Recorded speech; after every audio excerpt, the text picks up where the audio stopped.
প্রায়ই খবরের শিরোনাম হয়ে আসে আইন শৃঙ্খলা বাহিনীর অভিযানে ভয়ঙ্কর অপরাধী বা ডাকাত গ্রেপ্তার। কিন্তু কিভাবে চলে এইসব অভিযান? এমন প্রশ্নের উত্তর খুঁজতে রাতের আঁধারে পুলিশের সহযোগিতায় রাস্তায় নামে এটিএন নিউজের অনুসন্ধান টিম।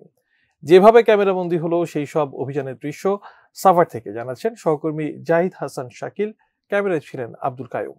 সন্ধ্যার পরপরই কিন্তু আমরা একটি পুলিশের গাড়িতে অবস্থান নিয়েছি, অর্থাৎ পুলিশের সহযোগিতা নিয়ে আমরা একটা অভিযানের অংশ হতে যাচ্ছি।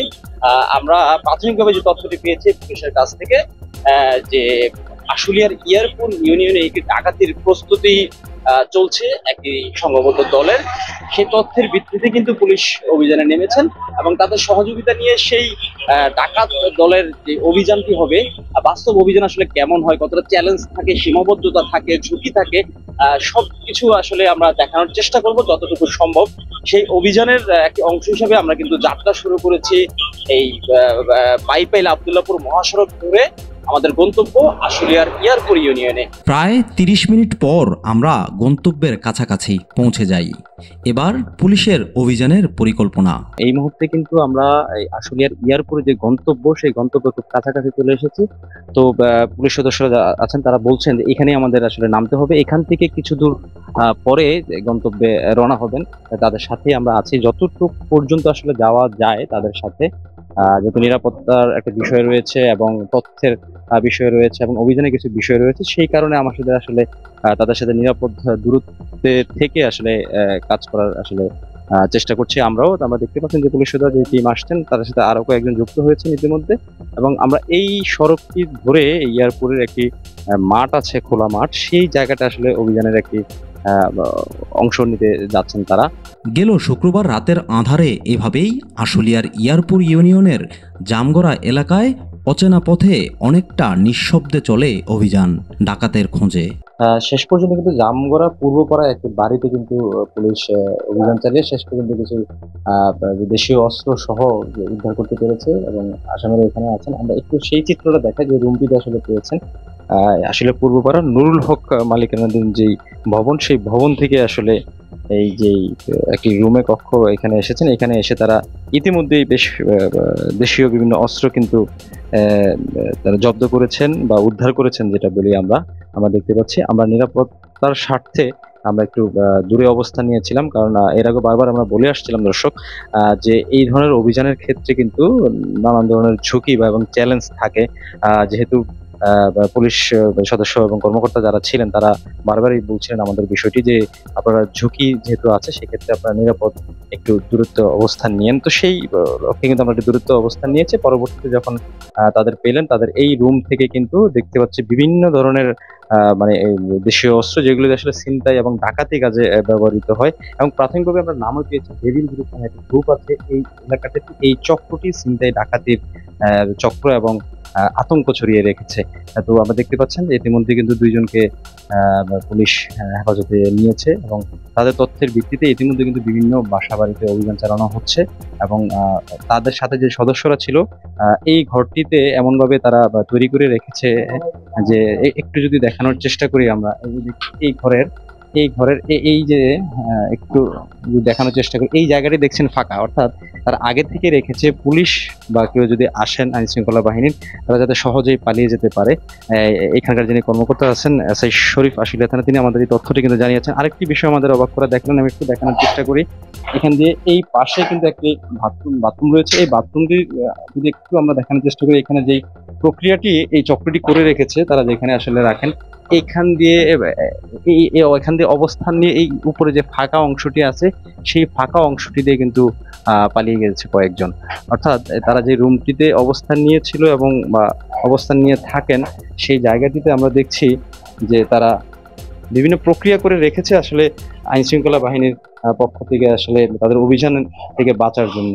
তো আমরা পরিশেষে এখানে যে কর্মকর্তা আছেন তার কাছ থেকে একটু ধারণার চেষ্টা করবো যে আসলে এই ঘটনা এবং অভিযান সম্বন্ধে আসলে তারা কি তথ্য ছিল এবং কি পেলেন, একটু যদি ধারণা দিই তার সাথে কথা বলো। আপনারা আসলে অভিযানে কি পেলেন বা কি তথ্য ছিল আপনাদের? আমাদের কাছে তথ্য ছিল যে কিছু সংঘবদ্ধ ডাকাত দল ডাকাতির প্রস্তুতি নিচ্ছে, সেই তথ্যের ভিত্তিতে আমরা আসলে অভিযানটা পরিচালনা করি এবং পরিচালনা করার ঠিক যখন আমরা এখানে এসে পৌঁছাই, আমাদের উপস্থিতি টের পেয়ে কিছু ডাকাত সদস্য তারা পালিয়ে যায়, আর আমরা 2 জনকে এখানে গ্রেপ্তার করতে সমর্থ হই। এবং বিপুল পরিমাণ দেশীয় অস্ত্র যেগুলা ব্যবহার করে ডাকাতরা ডাকাতি, ছিনতাই এগুলা মানে সংগঠন করে থাকে, অস্ত্র সহ আমরা এদেরকে হাতে নাতে ধরি। আর কিছু ডাকাতের সদস্য তারা এই রাস্তা এখান দিয়ে আর ওই দিক দিয়ে পালিয়ে যায়। আমাদের অভিযান অব্যাহত থাকবে, পরবর্তীতে আপনাদের আইনগত ব্যবস্থা গ্রহণ করা হবে। তাদের সূত্র ধরে আবারও পুলিশের অভিযান, বাকিদের গ্রেপ্তারের চেষ্টা।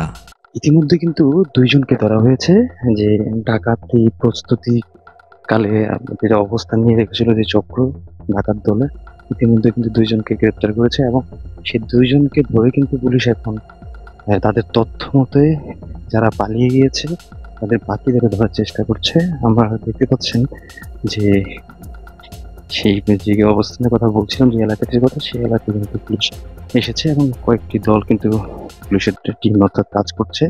একটি দল আরেকটি অন্য পাশে রয়েছে, পুলিশের আরেকটি দল যে 2জনকে আটক করেছে তাদের নিয়ে কিন্তু একটি বাসায় অভিযান চালিয়েছে। আমরা যদি একটু দেখানোর চেষ্টা করি, আমরা নিরাপদ দূরত্বে থাকার চেষ্টা করি, এবং এইসব ক্ষেত্রে অভিযানে অনেক সময় যারা এই ধরনের চক্রের থাকে তারা অনেক সময় দেখা যায় যে অনেক ধরনের দেশীয় অস্ত্র ছাড়া ধারালো অনেক সময় অস্ত্র ব্যবহার করে। সেই ক্ষেত্রে একটু নিরাপদ দূরত্বে থাকার চেষ্টা করছি আমরা, এবং আমাদের সহকর্মীকে আমরা বলেছি যে একটু নিরাপদ দূরত্বে থাকার জন্য।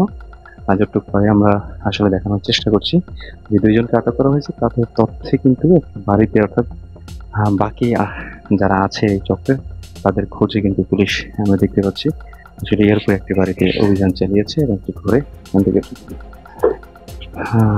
আসলে আপাতত পুলিশ যেটা মনে হচ্ছে সে অনুযায়ী কিছু পাইনি, হয়তো আবার অন্য আরেকটি কোথাও তারা যাওয়ার চেষ্টা করছেন অভিযানের অংশ হিসাবে। তো দর্শক, আমরা এই অভিযানের আরো কি তথ্য থাকে সেগুলো আবার আপনাদের জানার চেষ্টা করব, এবং কিভাবে অভিযানগুলো আসলে পরিচালনা হয়, পুলিশের যে চ্যালেঞ্জগুলো থাকে সেগুলো আমরা তুলে ধরার চেষ্টা করছি, এবং আর কি ধরনের চ্যালেঞ্জ থাকে সেগুলো আসলে অভিযানের শেষ পর্যায়ে আমরা শোনার চেষ্টা করব। এখানে যিনি দায়িত্বশীল কর্মকর্তা আছেন, আমরা দেখতে পাচ্ছেন একটি আবার আরেকটি বাসার কিন্তু দেখছি যে যাওয়া হচ্ছে, অর্থাৎ এই গ্রেপ্তার যে 2জন যে করা হয়েছে তাদের তথ্যের ভিত্তিতে কিন্তু এই এলাকাটির বিভিন্ন তাদের দেখানো বাসা বাড়িতে অভিযান চালানো হচ্ছে, যেখানে তাদের বাকি সদস্যরা আসলে বসবাস করেন বা অবস্থান নিয়ে থাকেন বা সেখানে আত্মগোপনে থাকতে পারেন, সেই সন্দেহজনক বাসায় কিন্তু অভিযান চালানো হচ্ছে আমরা দেখতে পাচ্ছি। তো আমরা পরবর্তীতে অভিযানের অংশ হিসেবে দেখাবো আসলে যে তারা এই চক্রে আরো আছে এবং কিভাবে তারা কাজগুলো করে। এই অভিযানে আর কাউকে গ্রেপ্তার করা সম্ভব হয়নি। গ্রেপ্তার সবুজ ও হাসান সহ পলাতক বাকিদের বিরুদ্ধে ডাকাতি প্রস্তুতির মামলা দায়ের করেছে আশুলিয়া থানা পুলিশ। আমরা যে অপরাধী ধরি বা যে ডাকাতির সাথে জড়িত বা ডাকাতির কর্মকাণ্ডে যারা জড়িত তাদেরকে আমরা গ্রেপ্তার করি, এই গ্রেপ্তার কিন্তু আসামিরা আসলে যে কতটা ভয়ঙ্কর এটা একমাত্র ভুক্তভোগী পরিবাররাই বলতে পারবে, তারা কতটা ভয়ঙ্কর হয়ে ওঠে যখন এসব কাজে লিপ্ত হয়। এছাড়াও আমরা যখন বিভিন্ন সময় এই ডাকাত ধরতে যাই, আমাদের সাথে মাঝে প্রায় সময় তাদের সাথে ধস্তাধস্তি হয়, আমাদের পুলিশ সদস্য আহত হয়, তারপর আমরা আমাদের এই কাজে থেমে নাই, আমরা আমাদের কার্যক্রম চালিয়ে যাচ্ছি, আমাদের অভিযান অব্যাহত আছে।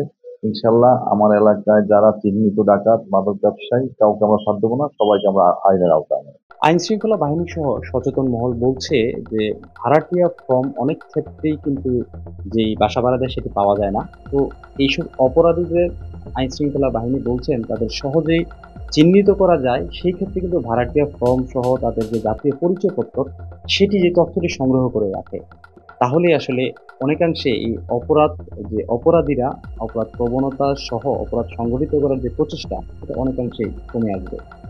জাহির হাসান শাকিল, এটিএন নিউজ, সাভার।